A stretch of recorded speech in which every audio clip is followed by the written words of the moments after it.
The battlefield smelled of ozone and burning carbon. Ethan Cross pressed his back against the shattered hull of a downed cruiser, chest heaving, fingers wrapped around a pulse rifle that had maybe 3 shots left in it. Around him, the Croth warzone stretched in every direction, craters the size of city blocks, sky choked with violet smoke, the distant thunder of orbital bombardment rolling across the horizon like a god clearing its throat. He was alone. His unit was gone. Not dead, gone.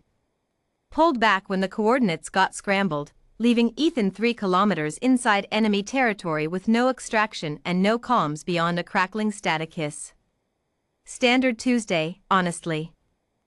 He heard her before he saw her, a sharp, wet sound of someone dragging themselves across gravel. He rounded the broken hull with his rifle raised, and nearly fired. She was Vathari. He knew the species from briefings, tall, silver-skinned, built like a predator engineered by something that hated mercy. 4 arms, 2 of which ended in retractable bone blades. Bioluminescent markings running from temple to jaw, currently dim and flickering, which, according to those same briefings, meant near death. She had a hole in her side the size of Ethan's fist. She looked up at him with eyes like fractured amber, and did something he didn't expect. She closed them. Not in sleep. Not in unconsciousness. She closed them the way someone closes their eyes when they've accepted what's coming. Shoulders dropping. Jaw unclenching. The 2 arms that still worked folded to her chest, not in surrender, but in the posture of the Vathari death rite. He'd seen it in archived footage. I am ready. Do what you will. She thought he was going to kill her. Ethan Cross stood there for 3 full seconds, which felt like significantly longer. Then he slung his rifle over his shoulder, crouched down beside her, and pulled open his field med kit. Her name was Lyra Vera.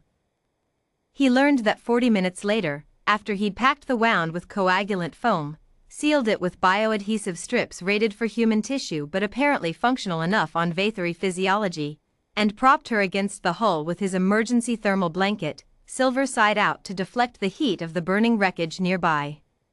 She had not reopened her eyes for the first 20 minutes. He worked in silence, talking occasionally, not to her, just talking, the way he always did when things got bad.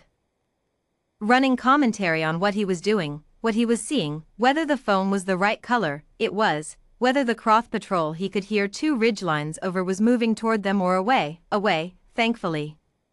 When she finally opened her eyes, she stared at him with an expression that his translator, clipped to his collar, battered but functional, rendered as extreme confusion bordering on spiritual crisis. You're patching my wound, she said. Her voice was low, resonant, carrying harmonics that made his sternum vibrate slightly. Yep. I am Vathari. I noticed. We are enemies. Ethan sat back on his heels and looked at her. You were dying. She stared at him.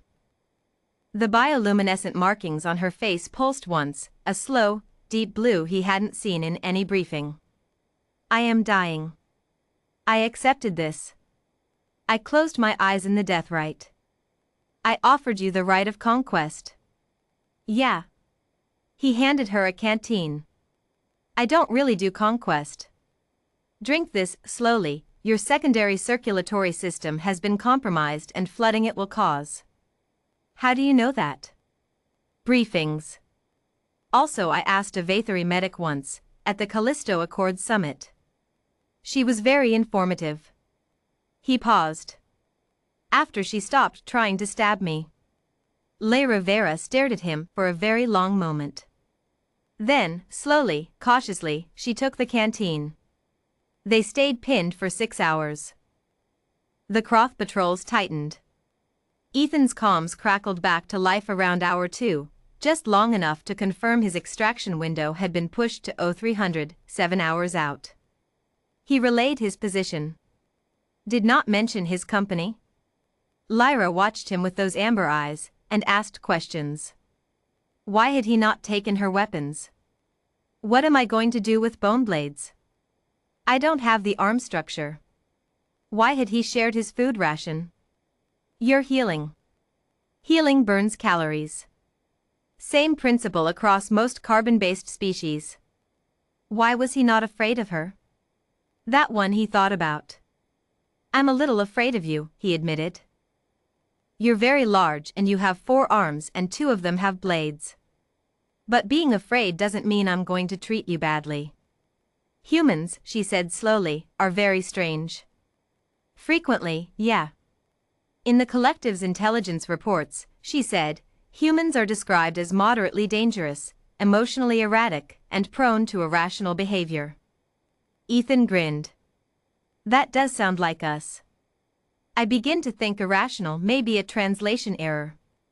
He glanced at her.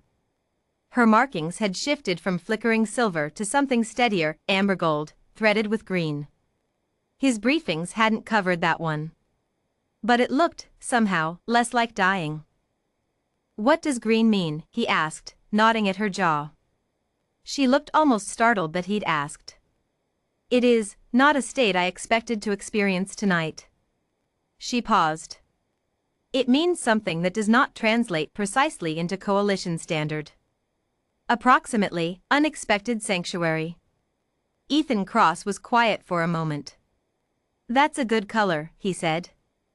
At 0200, the patrol patterns shifted and Ethan identified a window. He laid out the route, 300 meters of open ground to a collapsed transit tube that would funnel them within range of his extraction point. I cannot run that distance, Lyra said flatly. My secondary system? I know. He crouched down. Get on. She stared at him. I'm serious. You don't weigh more than a full kit load, and I've done 300 meters carrying more than that. Get on my back. I am a Vathari warrior. I do not. Lyra. He said her name for the first time, and she stopped. We have 11 minutes before that window closes. You can be indignant about it later. Right now, get on my back. Another long pause. Those amber gold green markings pulsed. Then, with the careful dignity of someone doing something absolutely unprecedented, Lyra Vera draped herself across the back of one human soldier, wrapped 2 arms around his shoulders, folded the other 2 against her chest, and said, very quietly, if you drop me, I will be extremely displeased. Noted. He ran. 312 meters, in 11 minutes of patrol gap, carrying a 6.5-foot alien warrior across broken terrain in the dark, with 3 shots in his rifle and the sound of cloth movement on both flanks. He made it in 9. The extraction team was not prepared for what came out of the dark. Sergeant Holt later filed a report describing the moment as, Unit Cross emerged from the transit tube at 0308 hours carrying what appeared to be an injured Vathari female across his shoulders. He requested medical assistance with the calm tone of a man returning from a grocery run.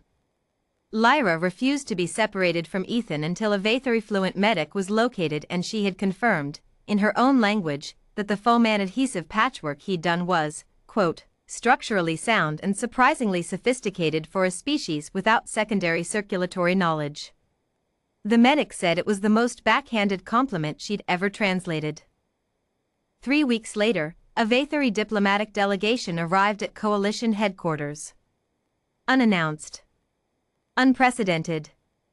The Vathari did not do diplomacy, they did terms of conquest or terms of surrender, and nothing in between.